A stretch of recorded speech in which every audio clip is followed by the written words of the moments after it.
কপিল দেৱহূতি সংবাদ 2য় অধ্যায় পদ অপুত্ৰ গৰ্ভত ধৰি দেৱহূতি আই গাৱে হৰি গুণ আনন্দৰ সীমা নাই।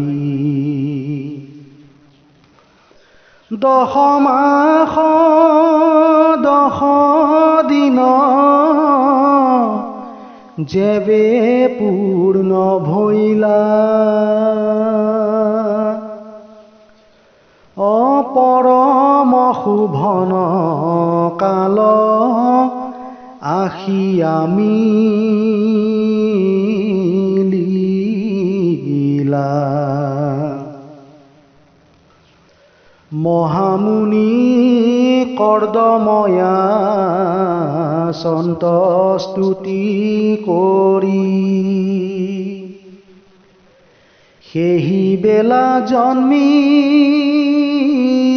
কপিল মহা হৰি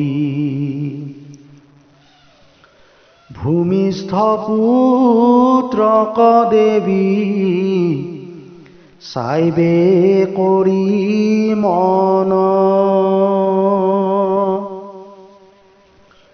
মহায়াচৰিত ভৈলা সজল নয়ন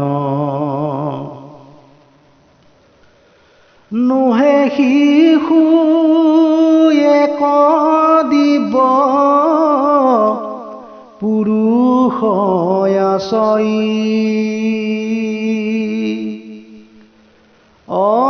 জানু লম্বিত বাহু দীৰ্ঘ কেশ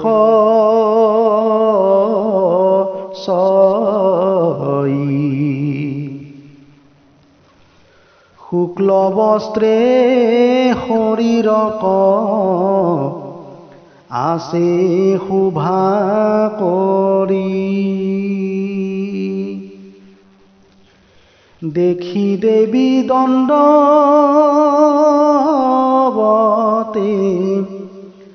নমিলন্ত পৰি হে প্ৰাণনাথ প্ৰভু জগত ঈশ্বৰ অপুৰিলা বাঞ্ছা তুমি আমাৰ মনৰ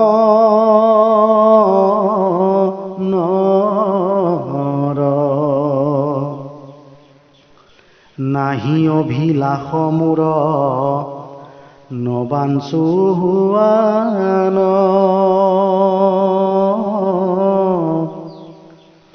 পুত্ৰ ৰূপে প্ৰাণ প্ৰভু পাইলো দৰিখন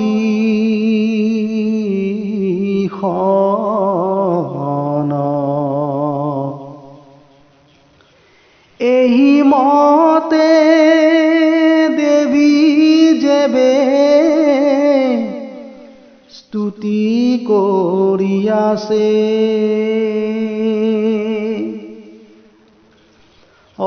কৰ্দমেও পুত্ৰ মুখ দেখিলে পাছে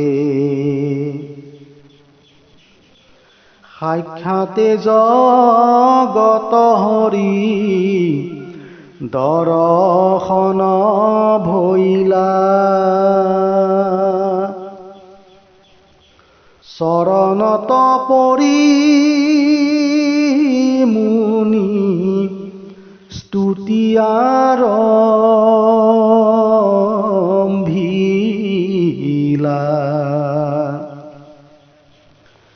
নমো নমো কৃষ্ণ গুৰু প্ৰভু নাৰায়ণ অচৰাচৰে সেৱে সদা যাহাৰ চৰণ নিজ বাক্যে পুত্ৰ ৰূপে ভৈলাই অৱতাৰ জানিলো কৰিবা প্ৰভু জগত উদ্ধাৰ কিনো মহা কৃপা কৰি লাহায় ধমত অপুত্ৰ ৰূপে জন্মিলা আমাৰ গৃহত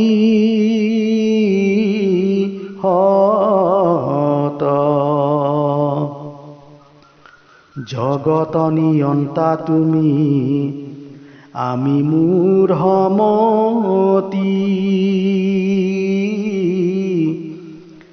অকিমতে কৰিব স্বামী তোমাত ভকতি ভক্তি জ্ঞান হীন আমি অতি অল্পমতি অনাজানো কৰিবে তোমাৰ শাকতুতি নতি এহি মানে কৃপা মোক কৰা নাৰায়ণ অতজু অনুগ্ৰহে হৌক মায়াৰ নিৰ্জান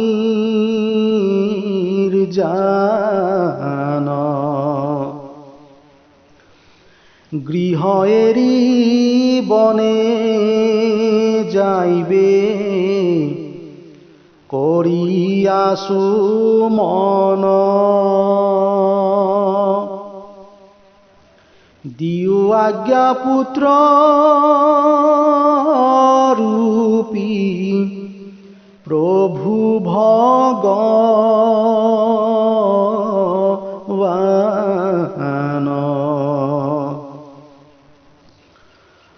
কপিল বদতি পিতৃ শুনা কহু সাৰ তজু অনুগ্ৰহে আহি ভৈলো অৱতাৰ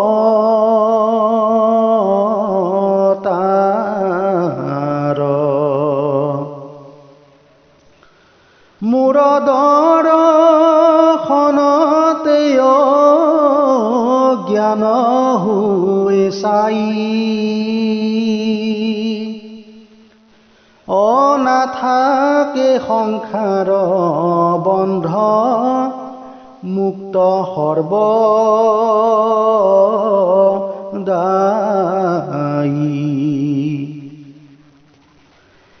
এবে যদি তুমি থাকা ৰংগে গৃহবাসে তথাপি মুকুতি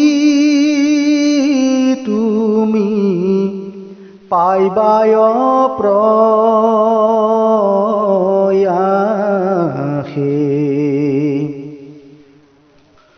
তভু যদি বনে যাইবে মনে ইচ্ছা হয় মোক চিন্তি যাহা তুমি নকৰিবা ভয়। সমস্ততে দেখিবা মোহৰ মূৰ্তি। অনাশ হৈবে মায়া মোহ শুদ্ধ হৈবে মতি। পুত্ৰ আজ্ঞা লয়া মুনি বনক চলিলা। প্ৰভুৰ বাক্য ধৰি হৰিয়াৰাধিলা। সন্ন্যাস ধৰ্ম কপাছে মুনিয়া চৰিলা। সমস্ততে আত্মা বুদ্ধি বিষ্ণুক দেখিলা। নিৰ্গুণ ভকতি ধৰি ৰৈলা হৰি চিন্তি। প্ৰভুৰ কৃপাতে মুনি পাইলা মহাগতি।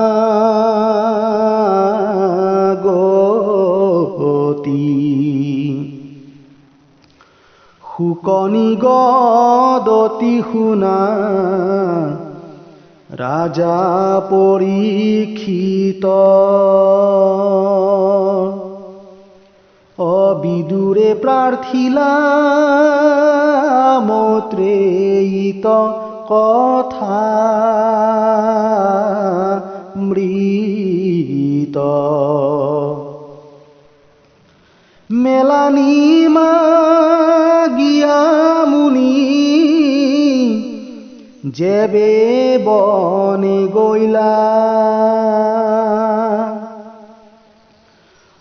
মহাসতী দেৱহূতি পাছে কি কৰিলা।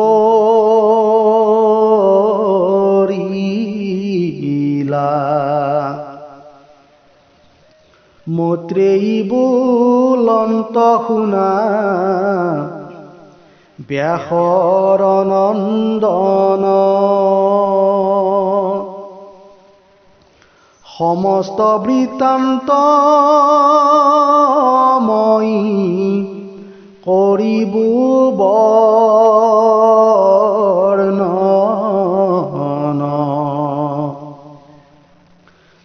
দেৱহূতি পুত্ৰ পাশে কৰিলা গমন। অনেক ভকতি কৰি বন্দিলা চৰণ। কৰজোৰে কৰে স্তুতি কমল লোচন। নমো নমো পুত্ৰ মোৰ প্ৰভু নাৰায়ণ। তুমি জগতৰে পতি ভকতৰ ধন। কৃপা কৰি মায়া হন্তে কৰা পৰিত্ৰাণ। বিষয়তে পৰি মই ভৈলো অন্ধমতি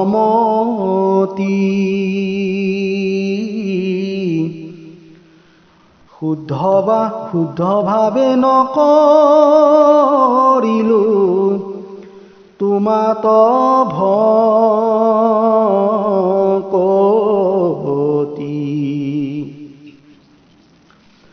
তজু কৃপাতে হে ভাগ্য মিলিল আমাৰ অগৃহতে থাকিয়া পাইলো জগতয়া ধাৰ কৃপা কৰা প্ৰাণগুৰু গুচুক অজ্ঞান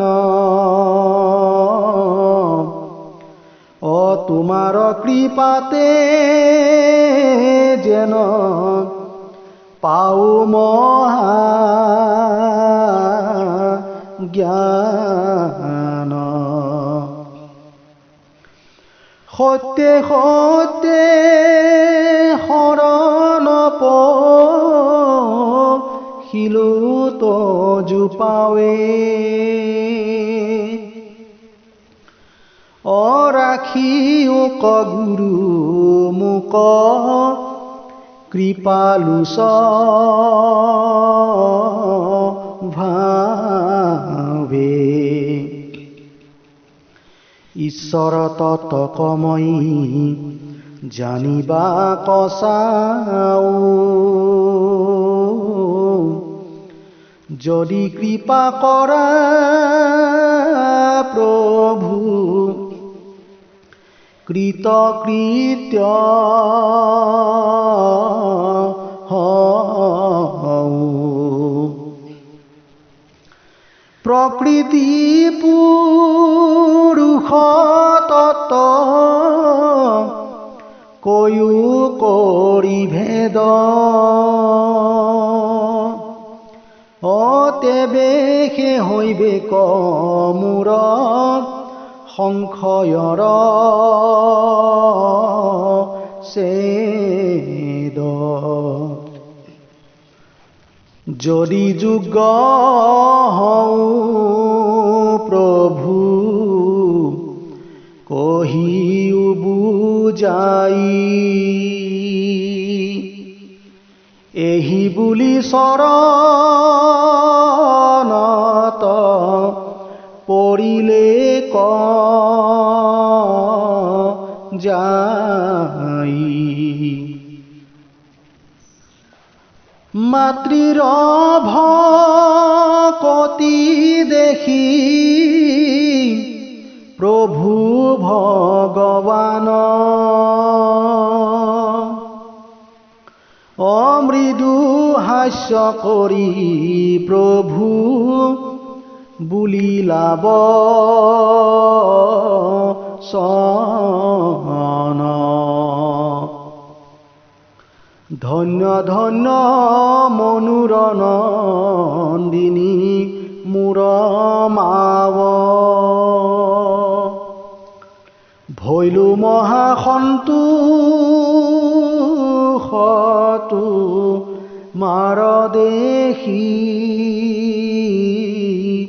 ভাৱ শুনা মহা তত্ত্ব কহোঁ হুয়ো সাৱধান অপূৰ্বে ঋষি সমজাত কৰিলো ব্যাখ্যান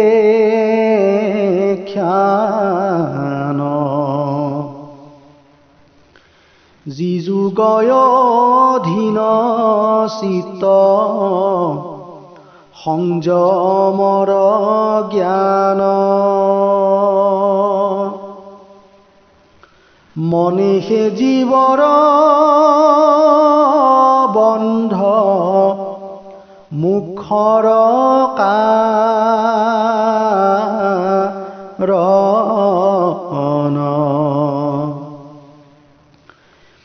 বিষয়া শক্ত ভৈলে জীৱ বদ্ধ হুই মন শুদ্ধি হেতু ভক্তি বিনে নাই নাই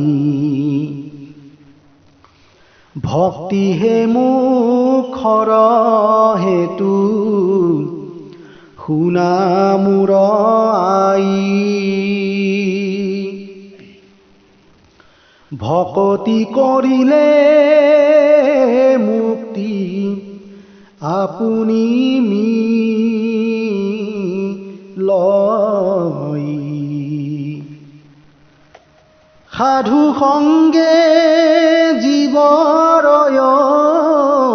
জ্ঞান দূৰ কৰে মন শুদ্ধি পন্থ নাই সুসংগত পৰে দুৰ্জনৰ সংগ এৰি সাধু সংগ ধৰা অল্পকালে মোক পাইবা সংশয়ন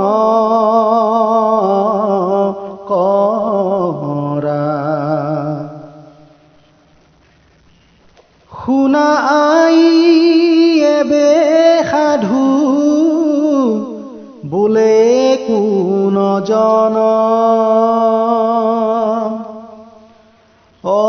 সত্য শৌচ দয়া ক্ষমা সাধুৰ ভূষণ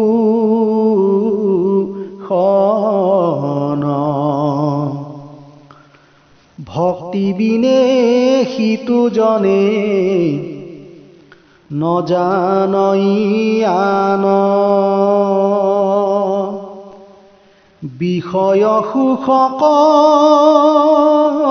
দেখে বিস্তাৰ মান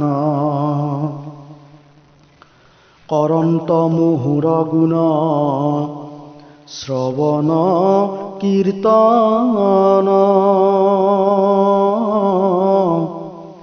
পঞ্চমুকুতিকো মনে মানে বিৰম্বন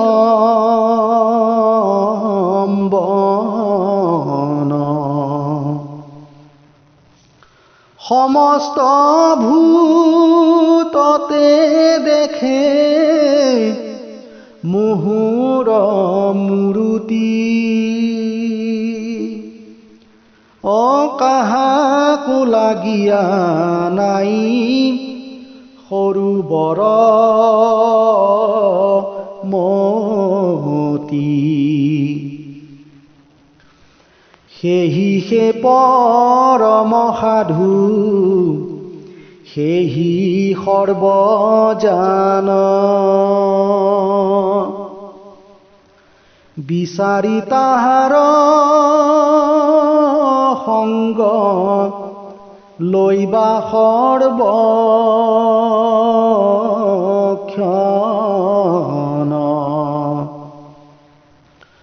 সৰ্বদা কৰিবা মোৰ শ্ৰৱণ কীৰ্তন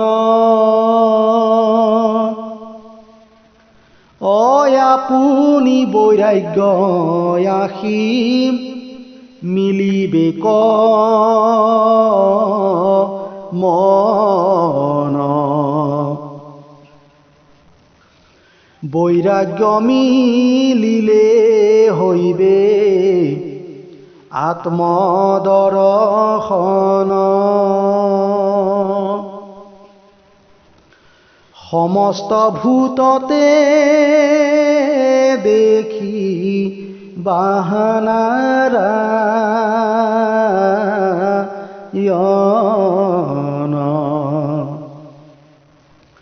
কৰজোৰে দেৱহূতি পুষন্ত দুনাই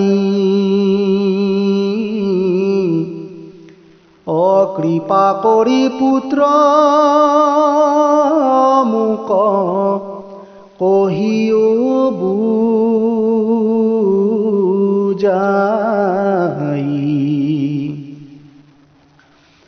কেনুৱা উপায়ে আমি ভকতি কৰিব কিবা বিধি নিয়মে ভকতি আচৰিব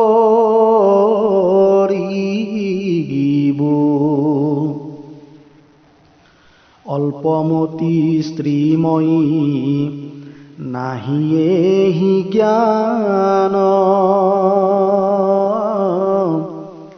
অকৃপা কৰি উপদেশ